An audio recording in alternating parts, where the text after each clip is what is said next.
Now, I would like to write something about the beginnings of the work I started there. At that time, my main goal was to establish a military organization in order to build up inmates' spirits by circulating news from the outside, provide, as much as possible, additional food, and distribute undergarments to the members. Pass on information on what was going on in the camp to the outside world, and, most importantly, prepare my own troops to seize control of the camp at an opportune moment, following an airdrop of weapons or troops landing in the area. I set out to perform that task, just like I had in Warsaw in 1939, even with small exceptions, with some of the very same people I had once recruited into the TAP in Warsaw. I organized the first 5 here and swore in Colonel 1, Władysław Surmacki, Captain Doctor 2, Władysław Derling, Captain 3, Jerzy Wirion, Second Lieutenant 4, Alfred Stüssel, and fellow inmate 5, Roman Zagner, were brought in. I shall provide the code corresponding to their names in separate document.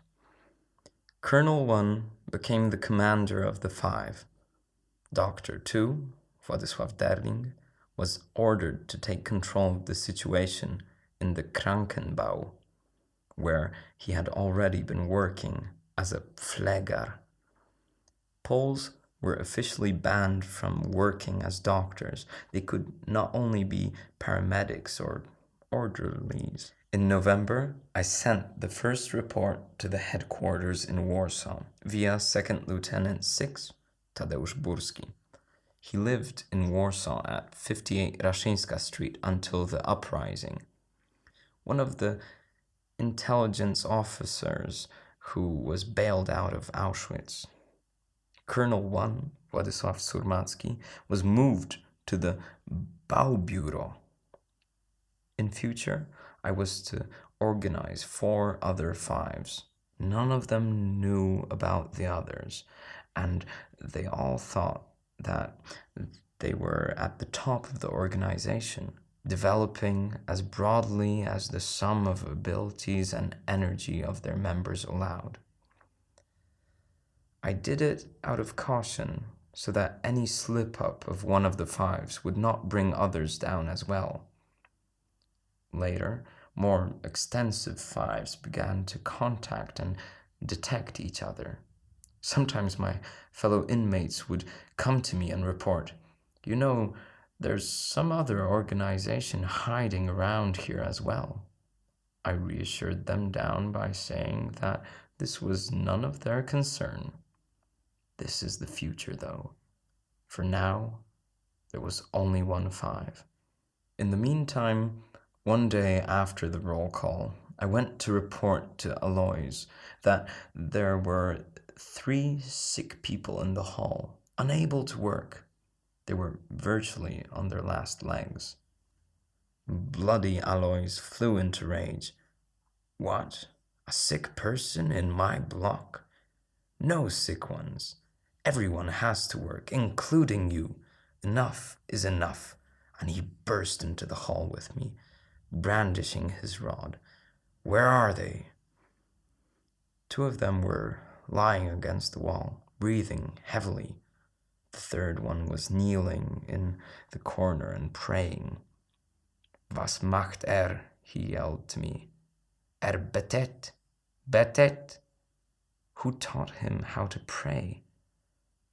"Das weiß ich nicht," he replied. He jumped at the praying prisoner and started to abuse him, yelling that he was an idiot, that there was no God, that it was him, Alois, who gave us bread, not God. But he did not hit him. Then He ran at the two lying against the wall and started to kick them in the kidneys and other places, shouting, "Auf! Auf!" And confronted with the vision of approaching death, they mustered their last reserves of strength and stood up. Then he started yelling at me, "See? I told you they were not sick. If they can walk, they can work. Weg. Off to work. And you, right with them." And so he kicked me out to work in the camp, and he escorted the one prisoner who was praying to the infirmary. He was a strange man, that communist. In the square, I found myself in a rather odd situation. Everyone was already standing in work commandos, waiting for the signal to march out, to run for a place in a row, as a belated prisoner meant submitting to being beaten and kicked by capos and SS men. I saw that there was a company of prisoners who were not made to work in commandos. At that time, unassigned prisoners, there were not that many commandos, the camp was still under construction, were made to exercise in the square. There were no capos or SS men to be seen in their proximity at that moment, as they were busy with forming Arbeitskommandos. I ran up to them and took my place in a circle for gymnastics. I used to like gymnastics, but since Auschwitz, my liking for this seems to have diminished. From 6 a.m., often to several hours on end, we had to stand in the freezing air, with no caps or socks, wearing nothing but thin denim. In this highly climate, in autumn 1940, on what were almost always foggy mornings, we would stand there shivering from cold, our legs and arms sticking out from often too short trousers, and sleeves would turn blue. We were told not to move. We were supposed to stand there and freeze. The cold was finishing us off. The passing capos and blockmen, often with alloys among them, would stop, laughing, and with suggestive gestures imitating evaporation, saying, "Und das Leben fliegt, haha." When the mist would finally lift, the sun would shine through, and it would get a little warmer, and lunch would seem to be getting closer. A horde of capos would start the gymnastics with us, which could easily be called harsh, punitive exercises. For that kind of gymnastics, there was far too much time until lunch. Hüpfen, rollen, tanzen, kniebeugen. One hüpfen was enough to finish off one.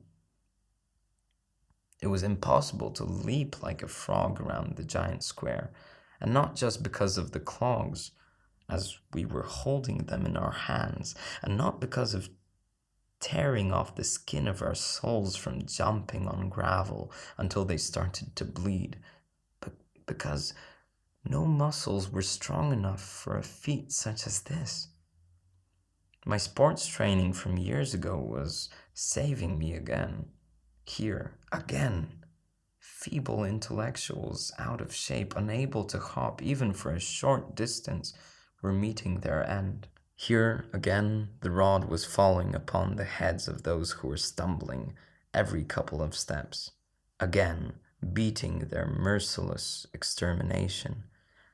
And yet again, like an animal, a man would exploit a moment of respite and catch his breath whenever a horde with rods started assaulting some new victim. After lunch, part 2. Collecting the corpses and taking the half-dead to the infirmary, where they were finished off by the evening. There were 2 rollers working in the square right next to us. They were allegedly leveling out the ground. Their true purpose, however, was the extermination of the people who were pulling them Priests, with some other Polish prisoners, up to 20-25 people, were harnessed into the first smaller one. The second, bigger one, had about 50 Jews harnessed to it. Krankeman and some other capo were standing on the shafts, and the combined weight of their bodies made the shafts heavier, pressing them into the necks and arms of the prisoners pulling the rollers. From time to time, a capo, or krankeman, the blockman, would bring down their rods on someone's head with philosophical detachment, hitting this or that draft animal prisoner with such force that they either killed them on the spot or sent them stunned under the roller, hitting the rest of the prisoners to prevent them from stopping. Every day, a great number of corpses was pulled out by their legs from that little carcass factory to be laid in rows and counted during the roll call.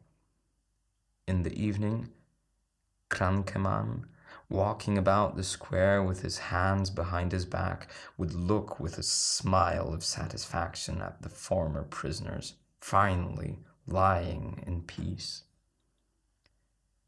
I had been doing gymnastics called the Circle of Death for 2 days. On the third day, while standing in the circle, I was wondering about the percentage of prisoners physically weaker and less fit than me, trying to calculate how much longer I could count on my own strength, when suddenly my situation changed. The commandos were marching out to work. Some of them were working within the wire fencing. Some of them were to work outside the fence. The Lagerführer was standing behind a desk near the gate with a group of SS men.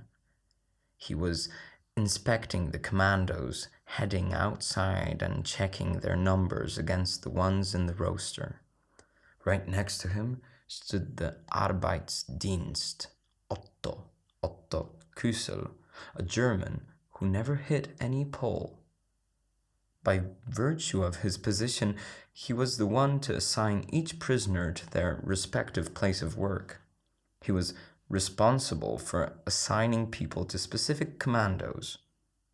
I was standing at the arc of the circle near the gate when I noticed Otto running straight at us. Instinctively, I moved a little bit closer still. The embarrassed Arbeitsdienst ran right into me. Vielleicht bist du ein Offensetzer? Jawohl, ich bin ein Offensetzer, I replied without hesitation. Aber ein guter Meister? Gewiss, ein guter Meister. Also schnell. He told me to pick 4 more people from the circle and rush at full speed following him to the gate near Block 9. According to the old numbering, we were given buckets, towels, brick hammers, lime, and the 5 of us stood in line in front of Karl Fritsch, the camp commander at the time. Only then did I look at the faces of my accidental comrades. I knew none of them. 5 Offensetzer, loudly reported Otto, breathing heavily. We were given 2 posts and marched out of the gate, heading toward the town. It turned out that Otto was supposed to find some tradesmen to move the stoves in the SS man's home, and had forgotten about it, and at the last moment assembled a makeshift crew from the 5 of us. The guards were taking us to the SS man's home. In one of the houses in town, the owner of the place, an SS man, spoke to us in German, but in a humane voice, which seemed odd to me. He asked who the foreman was and explained to me that he was relocating the kitchen. His wife was coming and therefore he wanted to move the cooking stove here and that other oven there into the room.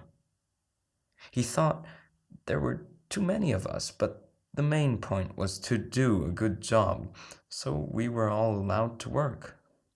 But if any of us had nothing to do, they could clean up his attic. He would come and visit us daily to check up on the work. Having said that, he left. I checked whether any of my companions knew anything about stoves.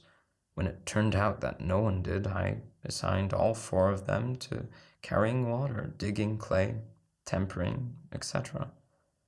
2 SS men kept watch outside the house. I was left alone. What was I doing with the stove is of no importance. A man fighting for his life is capable of more than he would think possible. I carefully dismantled the stove so that no tiles were broken. I studied the layout of the lofts, where and how they were connected with undivided attention. Afterwards, I assembled the stove and then a smaller one in the places that were pointed out to me. It took me 4 days to build them. However, on the 5th day, when it came to lighting a fire in the stove to test it, I luckily managed to get lost in the camp, even though I heard that they were looking for the Offensetzer, the foreman, but they did not find me. Nobody thought to look among the gardeners in the commander's garden, and the numbers of our 5 had not been noted anywhere either. At the time, even capos in our commandos did not always note down the numbers. Whether the stove worked or not, I never found out. Now I will return to the moment when I found myself in town for the first time, in the SS man's house. I am to describe pure facts only. I had already seen dire scenes in Auschwitz. Up to that point, nothing could break me. And here, where no rod, no kick posed a threat, I felt suddenly my heart rising up to my throat, and I felt bad as never before. I know, somebody might remind me that I was supposed to give facts only. What I am stating here is indisputably a fact. It is, however, a fact dredged up straight from the depths of my soul, and so perhaps that is why it is not so dry. I faced the stove assignment alone, but it was not about the stoves at all. So there is still a world out there, and people still live the way they used to. Houses, small gardens, flowers and children, happy voices, leisure. And there, hell, murder, and eradication of everything that was humane and good. There, an SS executioner, tormentor. Here, he pretends to be human. Where does the truth lie then? There or here? He's making a nest at home. His wife is coming, so he must feel some emotions sometimes. The church bells are chiming. People pray, love, give birth, and just right next to that, they commit murder. A mutinous groundswell took hold of me at that time. These were moments of heavy struggle. For 4 days, while working with that stove, visions of hell and earth took turns appearing before my eyes. I felt as if I was pushed into flames only to be submerged in water moments later. Yes, I was getting hardened back then. In the meantime, the first 5 had already made a few steps forward and had sworn in a couple of new members. One of them was Captain 7, Michał Romanowicz. Michał was his name. Captain Michał tackled the matter by helping with assembling 5s to work in the morning. In front of the capos, he would abuse the inmates and yell at them, but when aligning the rows, he saved more than one prisoner from the rod, at the same time winking meaningfully at the inmates. When a capo was looking the other way, the capos had decided that he was fit to be a supervisor of a 20, and delegated 4 fives to serve under his command, making a Vorarbeiter out of him. The very same Michał saved me on a critical day when I had to disappear from the capo's view. He put me in the 20 of the undercapo, he knew, to one of the commandos working outside the gate. I ended up in a division working in the field just by the camp commander's villa. In the meantime, they were looking for the Offensetzer until Otto Kossel, found another prisoner, and the entire 5 was sent to the stoves as usual. It was raining the whole day, and a strong wind was blowing. When working in the field, which we were supposed to turn double quick into a garden for the commander, we were all getting drenched. We also felt as if the wind was cutting right through us. We were soaked to the core of our beings. The wind was lashing us. It was impossible to expose one side of the body too long. The blood in our veins was turning into ice, and only work, quick work with the shovel, tapped into one's energy reserves to produce some heat. And energy was not something to be spent too freely, as regenerating it was a tenuous proposition.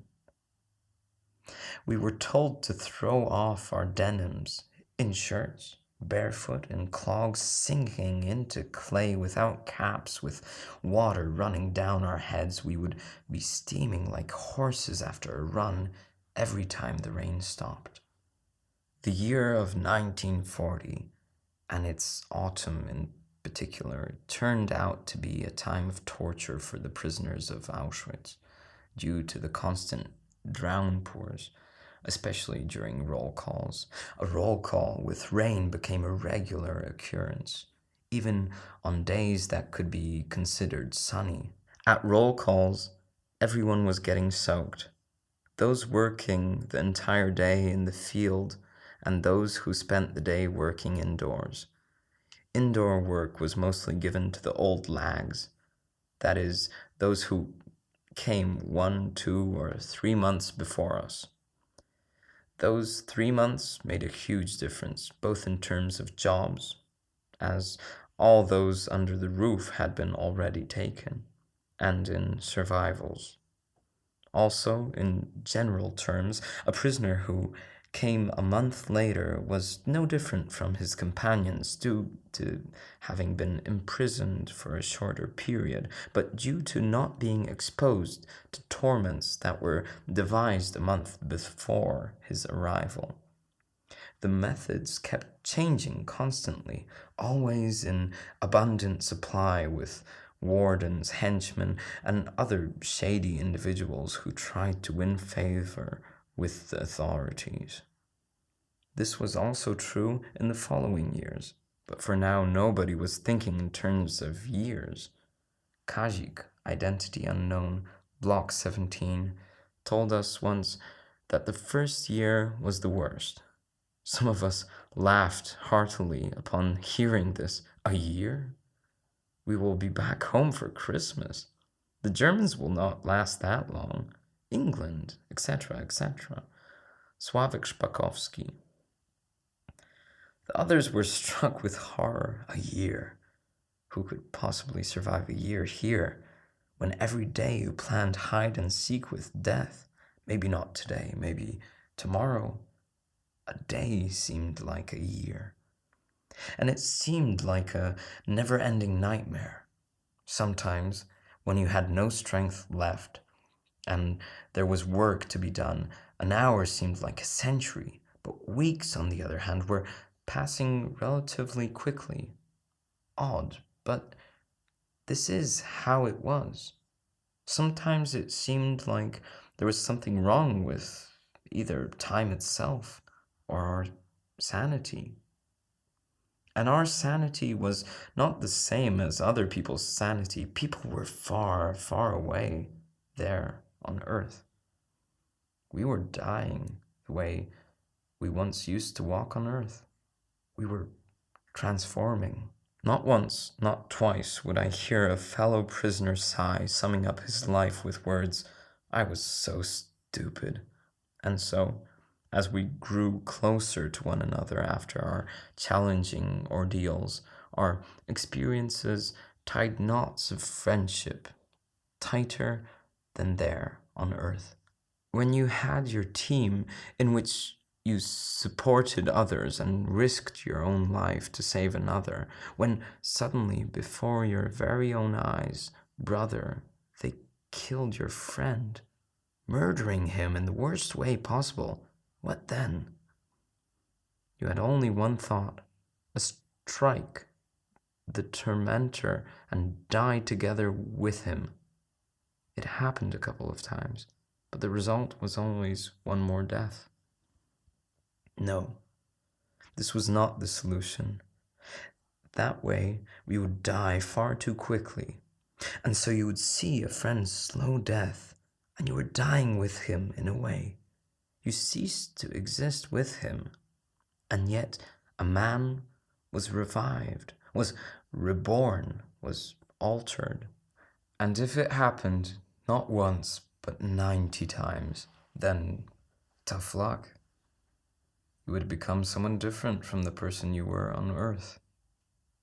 And we were dying in thousands, tens of thousands, and then hundreds of thousands. So, Earth and its people seemed amusing, preoccupied with matters that seemed trifling in our eyes. This is how we were being reforged internally. Not everyone, though. The camp was a gauge that tested characters. Some fell into swamps of moral depravity. Others carved their characters like crystals. We were cut with sharp instruments. Blows caused burning pain to the flesh, but they were like plows for the fields of the soul. Everyone went through this transformation, just like fertile soil treated with a plow is cast to the right. The one to the left is to be plowed with the next slash.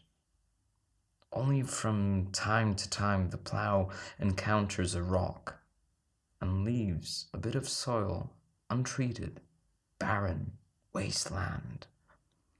We shed all the titles we may have ever gloried in.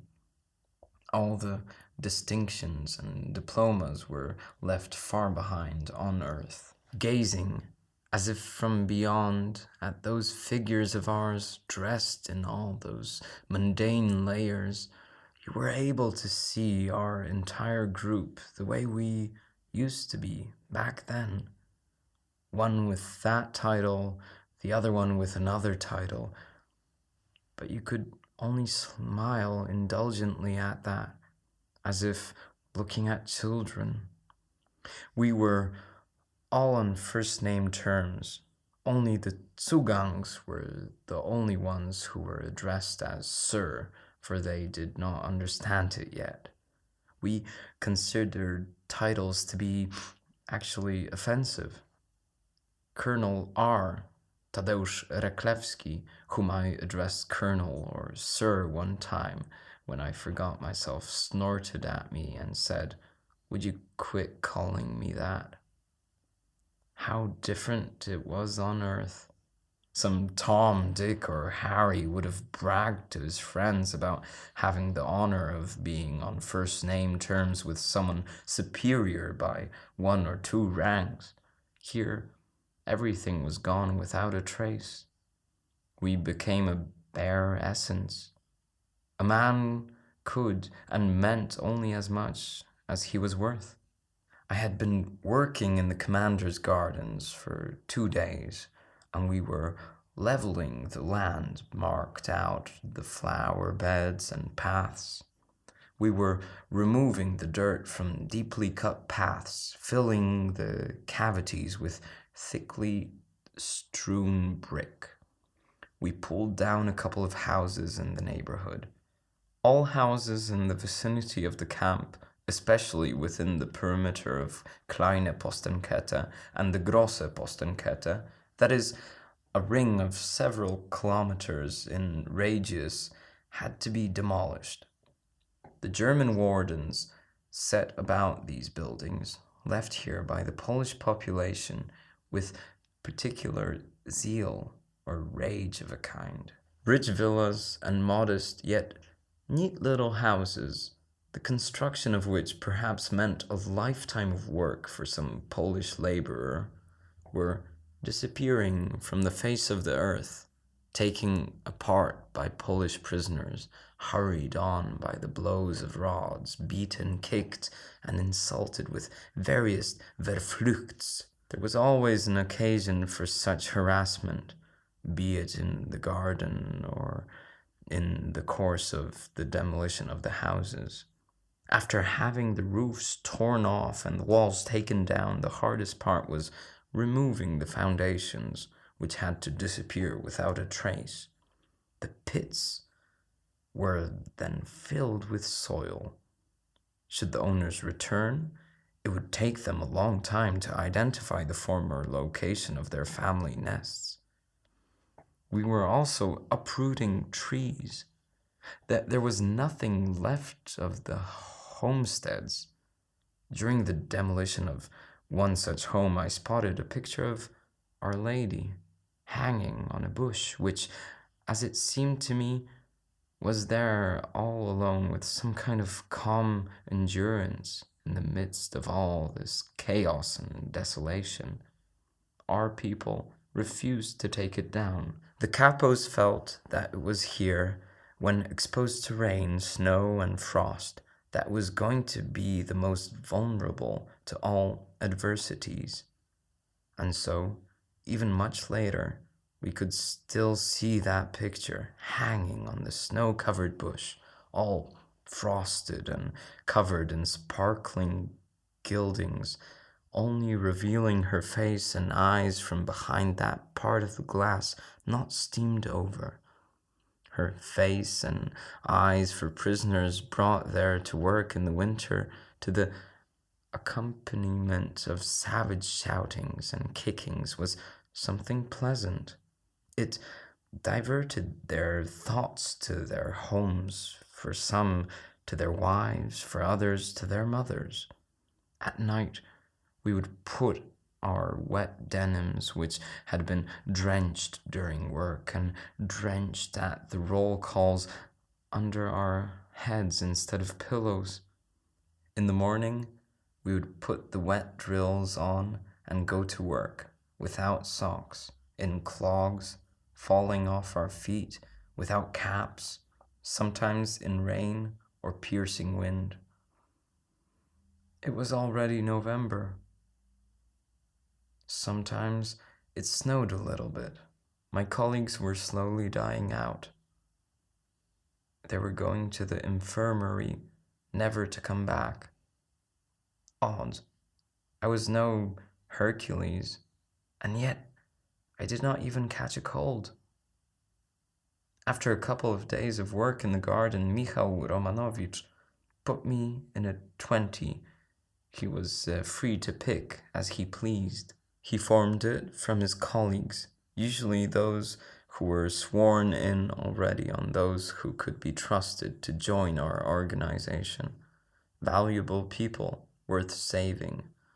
Our 20 belonged to 100, which among over a dozen of other hundreds went to Industriehof 2. The capos who reigned there were August Czarny, August the Black, identity unknown, Sigrod, Johann Sigruth, Bonitz, Bernhard Bonitz, August Biały, August the White, identity unknown, and others. There was also a handful of teenage youngsters, Volksdeutsche, serving the Germans, who took delight in slapping prisoners' faces, smashing them with rods, and so on. One of them seemed to get carried away a little bit, and a couple of days later he was found hanging in one of the barracks. He must have hanged himself. Nobody stopped him. The order in the camp must have been clear. Michał Romanowicz, as a Vorarbeiter, along with his 20, was assigned to pull down one of the houses in the field. He took us all there, and we had been working hard there for a couple of weeks. We were sitting in the corners of the house's foundations and resting after work, only from time to time hitting something with a pickaxe so that the sounds of work could be heard. Occasionally, several inmates removed the rubble from the walls and foundations of the demolished house on a stretcher. This resource, the rubble, was used to build a road several hundred meters further on. No guard or warden paid much attention to this house, located far from where the other hundreds were working. The capos had so much work with eliminating hundreds of damned Polish dogs that they either forgot about us or did not want to make the effort of walking up to us through a muddy field. Michał was on guard and was watching the surroundings carefully. Whenever some SS man or capo appeared in the vicinity, two colleagues with stretchers would show up and picks and axes would start hitting the concrete of the foundations and the ceiling of the basement. While working, I was standing next to Sławek Szpakowski. Generally, we touched upon culinary matters most of the time. We were both optimists. We came to the conclusion that our preferences, as far as dishes were concerned, were almost identical. And so Sławek was arranging the menu he wanted to treat me to one day in Warsaw after our return from the camp. From time to time, when the chill in the air was a nuisance and we were soaked by the rain, we would work for real, chipping off huge chunks of concrete. In striped clothing with pickaxes and sledgehammers, we presented an image that could easily be summed up with a verse from the song Crushing Ore in the Mines, and Sławek promised himself to paint, after getting out of this hell, my portrait in a striped uniform with a pickaxe. Only optimism was keeping us alive. For everything else, the entire reality was very bleak indeed. Hunger was twisting our intestines. Oh, if only we could have had that bread that we threw into the wheelbarrows in the square on that day of our arrival.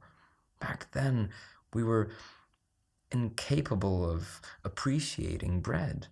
Right next to our workplace on the other side of the fence, bordered by a large chain of guards, 2 goats and a cow were eagerly grazing on cabbage leaves which grew there. On our side, there were no cabbage leaves left. They had all been eaten, not by cows though, but by creatures still akin to humans, by the prisoners, by us. We would eat fodder beets raw. How we envied the cows. Beets did not disagree with them. A great part of us was getting sick. More and more prisoners were getting afflicted by durchfall, raging in the camp at the time. In other words, diarrhea and dysentery. Somehow, my stomach had never been afflicted. Such a simple thing, a healthy stomach, and yet so important in the camp. The ones who fell sick had to have a very strong will to refrain from eating at all, even for a short time. Any special diet was out of the question. It was only accessible in the infirmary. But getting there was no small feat, and it was even harder to get out. Usually, one got out of there as a visible smoke through the chimney of the crematorium. Willpower, which meant so much, was not enough here. Even if a prisoner was able to get a hold of himself and give up lunch, dry the bread to eat it next day, or burn it to cinder to eat it to stop the diarrhea, he was still enfeebled by the constant malfunctioning of his stomach. So at work, in a commando, carefully guarded by tormentors with rods, due to his lack of strength, he was quickly marked as ein fauler Hund and finished off by beating. Upon our return to the lager for the midday and evening roll calls twice a day, we had to carry bricks.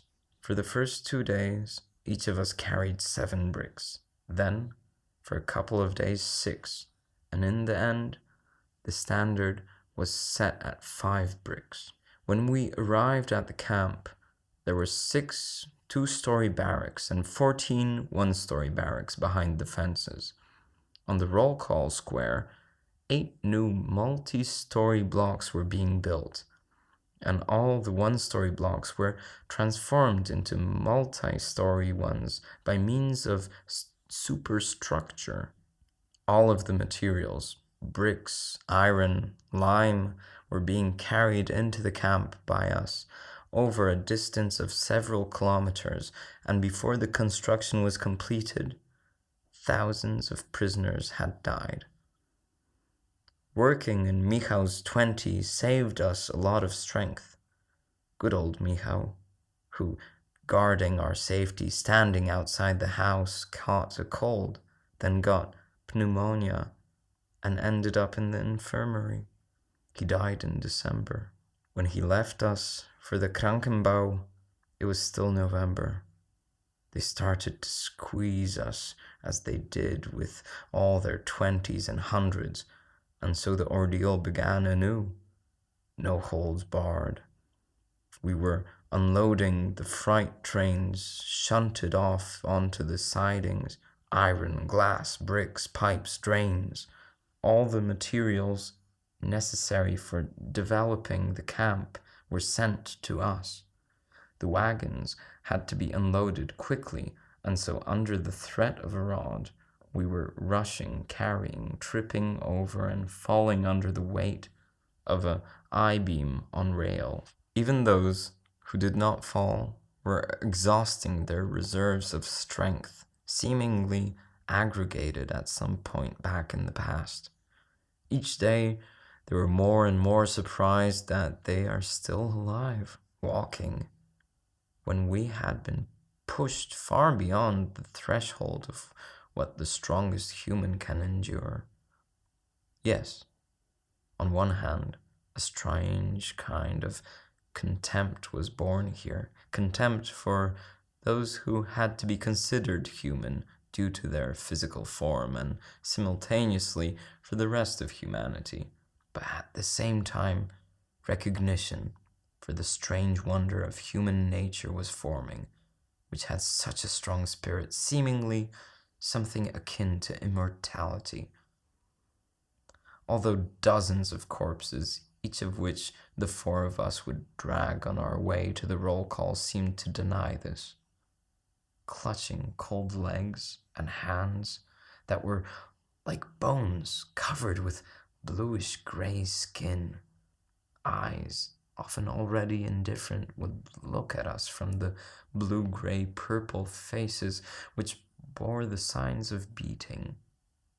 The column had to march, watching its pace, with some corpses still warm, swinging their heads back and forth, having been smashed open with shovels.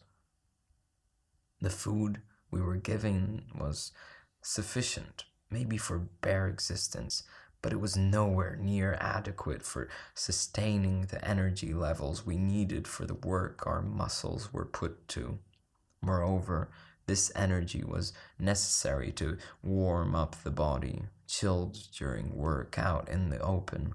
After the loss of Michał Romanowicz, we took to scheming with Sławek Szpakowski at Industriehof 2, maneuvering rather deftly between the blows raining down on us to always show up in some more acceptable team. One time we were unloading the carriages, some other working in the Strassenbau commando of August the White, identity unknown.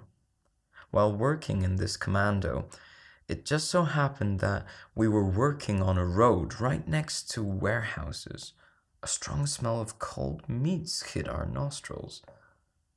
Enhanced by hunger, our sense of smell was particularly acute. In our minds, we saw rows of hams, smoked bacons, sirloin, just hanging there. Unfortunately, not for us. The provisions were obviously for the superhumans. Apart from that, we would joke that the sense of smell proved we were no longer human beings. It was about 40 meters to the warehouses. It was more an animal's sense of smell than that of a human being. One thing was always saving us: a good mood. Still, all these conditions combined together started to take their toll. When I carried the bricks to the camp, especially in the evening, I would walk seemingly confidently. In reality, however, sometimes I would lose my sense of awareness and I walk like automaton, as if in a dream. Somewhere far away from my surroundings, seeing green petals, almost stumbling. I would come to as my thoughts started working again and register my internal states with the thought was which running through my head: no, you can't give up. And I would walk on, pushed on by sheer willpower.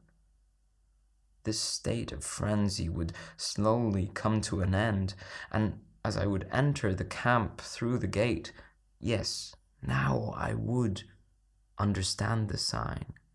Arbeit macht frei. Oh yes, indeed. Work sets you free.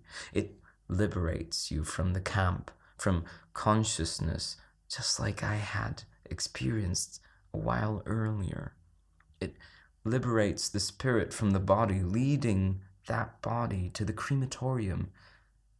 And yet, we had to think of something. Something had to be done to end this process of fading away.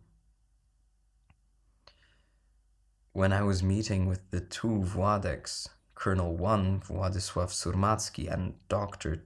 2 Władysław Derling, Władek 2 would always ask, "So, Tomasz, how are you?" And I always cheerfully replied that I was feeling great. In the beginning, it caused confusion. Then they got used to it and actually believed that I was indeed feeling well. I could not answer in a different manner. If I wanted to conduct my task, even though my colleagues followed in my footsteps with zeal, and one managed to establish himself in the infirmary. There he started to have some influence, and the other one was developing a 5 in the construction office.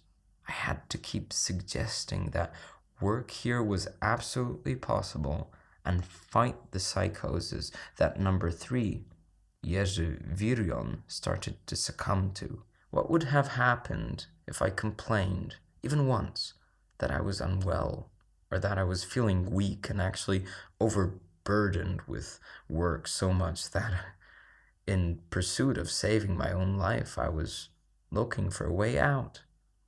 Of course, in such a situation, I would have been in no position to suggest anything to anyone, nor demand anything from anyone. And so, I was well, only for the information of others at the moment.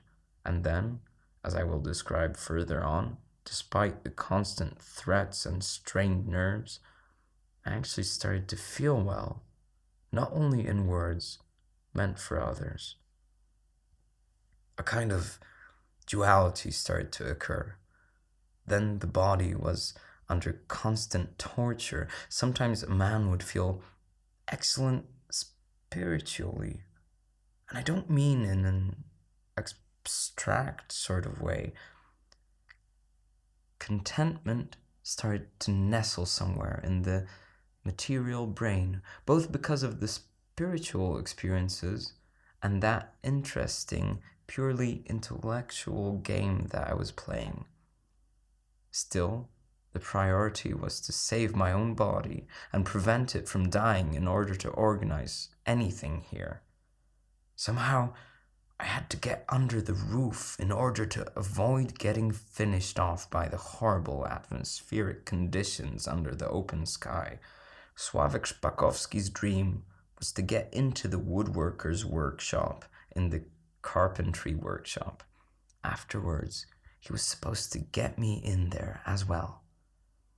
There were already 2 carpentry workshops in the camp at the time, a bigger one at Industriehof 1 and a smaller one in the camp itself, in Block 9 according to the old numbering. A colleague of mine way back from Warsaw, Captain 8, named Ferdynand Drewinski, managed to get in there already. When I asked him, he informed me that maybe I could get in there as well, if I would be able to somehow convince the workshop's Vorarbeiter. Wilhelm Westrich, a Volksdeutsch from Pyry near Warsaw, was the Vorarbeiter at the time. Imprisoned for trading in foreign currencies, he expected imminent release. Even though Westrich was a Volksdeutsch, he was playing for 2 teams. He was working for the Germans, but sometimes saved Poles if he felt that he could potentially benefit from it in the future in any way. He was eager to save formerly important people so that if the Germans lost, he could have a clean record, one of saving these people. I had to become a formerly important person as well. I decided to go all the way. My colleague, Captain 8, promised to predispose the Vorarbeiter positively to me, and in the evening he called on him outside Block 8, according to the old numbering, where he lived. This is where our conversation took place. I said it was no wonder he did not remember me, for who could have possibly heard about a Tomasz? I gave my prison camp name, Serafiński. So, mister, I'm here under a false name, and so have the fates taken the thread of my life into their shears, I thought, quoting Sienkiewicz. I was putting my life at risk. I was enough for a Vorarbeiter to report to or confide in one of the horde or SS men or capos, which he was a part of, saying that someone around here was using a false name and I would have been done for.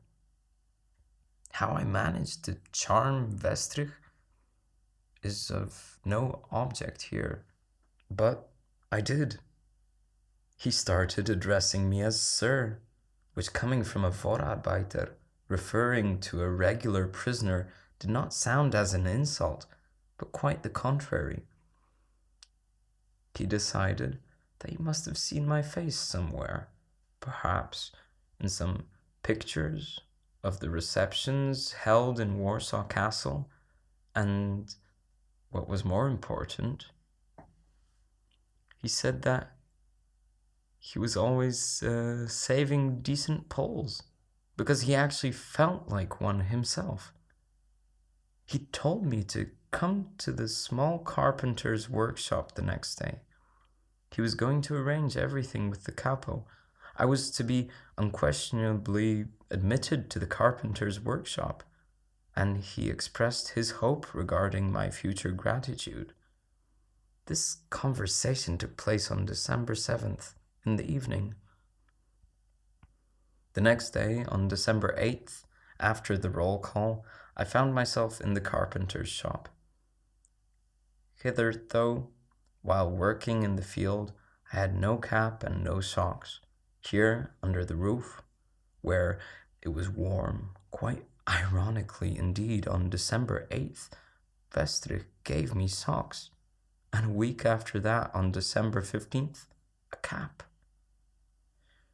In the carpentry workshop, I was introduced to the carpentry capo as a good craftsman.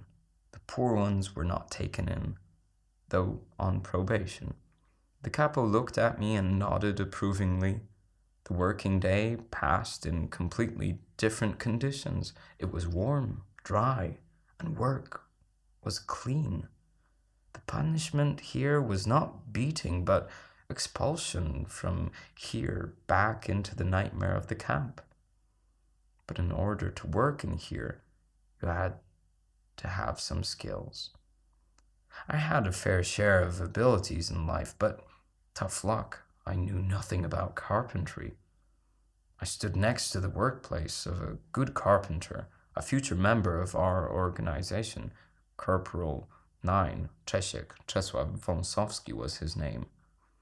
I followed his example, and under his supervision, put my hand in the correct positions of a genuine carpenter. The capo was in the workshop and knew the trade. I had to mimic all the movements quite professionally. In the beginning, I did not really do anything too difficult. I was either planning the boards or sawing them with Czesiek, who deemed my work to be actually pretty good for a beginner.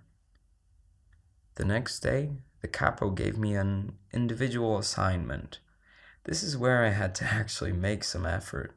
Luckily, it was not anything difficult, and with Czesiek's assistance, I managed to do just fine. That day we managed to get Sławek Szpakowski into the carpentry workshop as well, as the capo was just looking for a sculptor, and another inmate and I gave Sławek's number and recommended him as a good candidate. After a couple of days, Czesiek got a new assignment from the capo. As I was assigned to his workplace, I was helping him in his work, following his guidelines. He was quite pleased with my work, but the capo was disgruntled by the way we chose to tackle the carpentry assignment, and we were both kicked out of the workshop. Czesiek, the foreman, and me, his helper. How could that happen?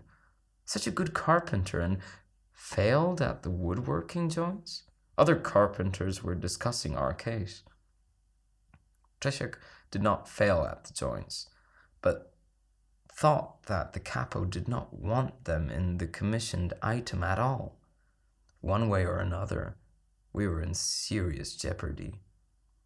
For this lapse in our work, we were thrown out into the camp to do punitive labor with the wheelbarrows at the camp's senior's disposal.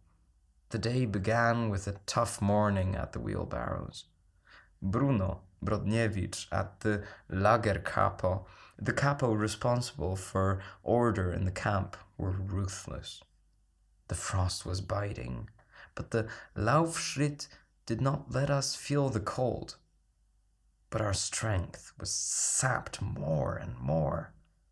Czesiek, who had been working in the carpentry shop for a long time, had more stamina.